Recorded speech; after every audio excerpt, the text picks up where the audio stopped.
চেনা ও অচেনা কবি সন্তোষ ভট্টাচার্য। আর্যপুত্র আমায় একটা বাদাম দিয়ে বলেছিলেন, পুঁততে গাছ হবে, খাদ্য যোগাবে সারা জীবন।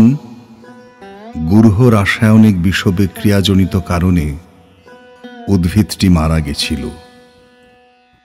আর্যপুত্র হাতে মুদ্রা দিয়ে বলেছিলেন, সভ্যতায় থেকো, সঞ্চয়ে থেকো।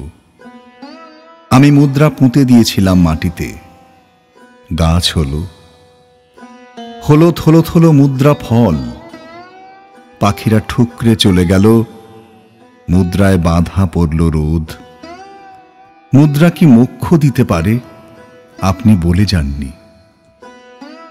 আর্যপুত্র, আপনি ভালোবাসা শিখিয়েছিলেন আমাকে। সে ভালোবাসা আমি পুঁতে দিয়েছিলাম জমিতে।